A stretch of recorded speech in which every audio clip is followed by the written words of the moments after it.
Shinobi III Return of the Ninja Master was among my favorite 16-bit games. So I was excited when I heard the Streets of Rage 14 was developing a new Shinobi entry. おはようあなた。今日もいい天気ね。Having now finished Art of Vengeance, I'm glad to say I was not もうすぐ disappointed. 生まれるこの子。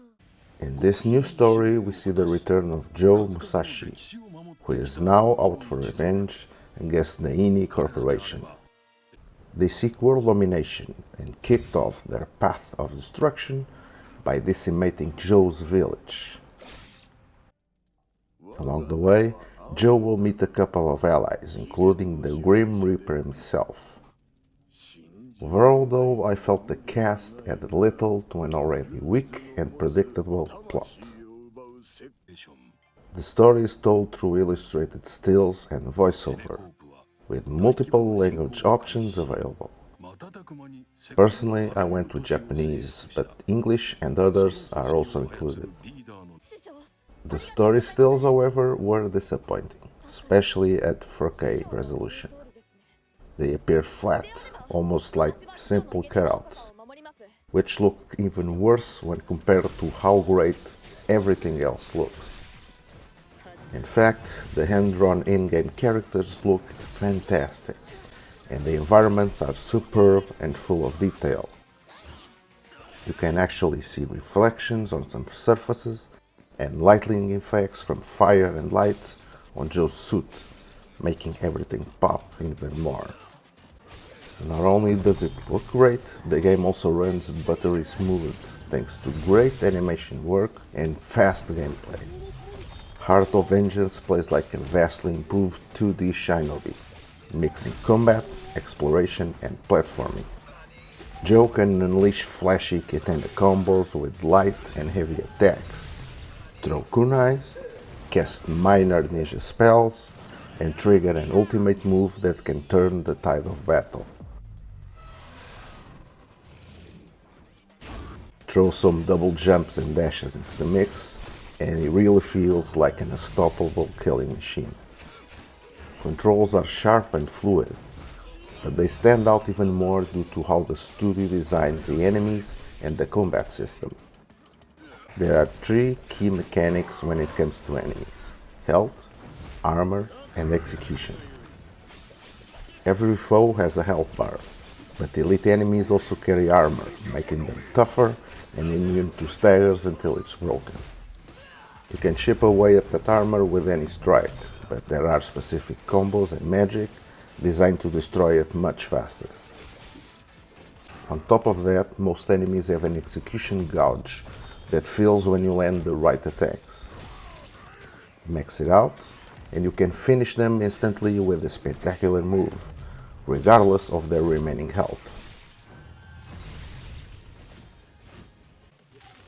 By layering these three systems, the game pushes the player into thinking strategically about the moves he's doing, instead of using the same combos over and over again. Level design is also great, as Shinobi Heart of Vengeance borrows heavily from the Metroidvania template. You can freely move back and forth through levels with certain areas locked until you acquire the right tools, like a charge attack to smash special walls and a grappling hook to access higher platforms. These areas usually hide optional content, as each stage includes 5 Obora relics to upgrade the vendor store, 3 survival-based combat trials, and a special bonus level that will test your platforming skills.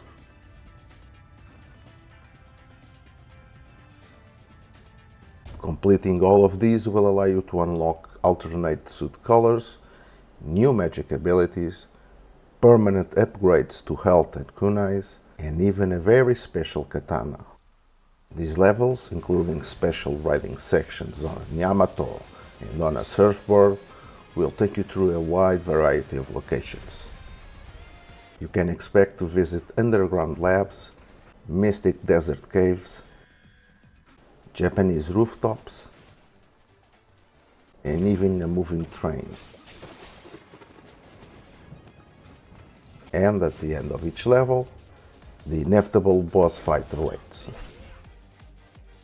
There are some good encounters here, and each one feels unique, forcing you to learn patterns and react quickly.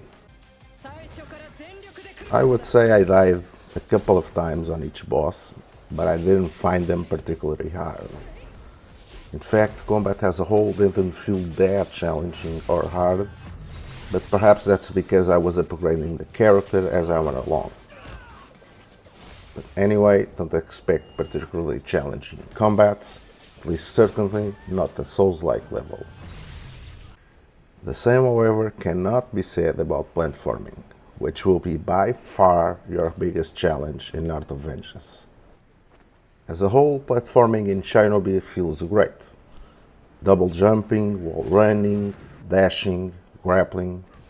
It's all pretty smooth and satisfying. But some of the later sections, especially in the special bonus stage, well, they can be brutally difficult. These areas often allow zero mistakes. And by mistakes, I don't just mean misjudging distances or hitting traps. I actually mean using a move before the game wants you to. Since your moveset doesn't reset until you land or grab on something, you only get one double jump and one dash per sequence. That means that later sections that demand absolute precision can become extremely punishing. Use a move too early and the whole attempt is instantly doomed. Considering how long some of these sequences are, yes, it can get pretty frustrating. Personally, I prefer when games reset the moveset more generously, allowing me to react quickly and attempt a last second save with a dash, a wall run, or a double jump. Shinobi instead demands memorization and perfection. By all means, it's a valid design choice, but if, like me, you prefer a little more freedom in your platforming, this is something to keep in mind. Despite a few issues, I had a blast with Shinobi Heart of Vengeance. It's a superb 2D action game with tight combat and overall satisfying platforming, apart from the more difficult sections I mentioned.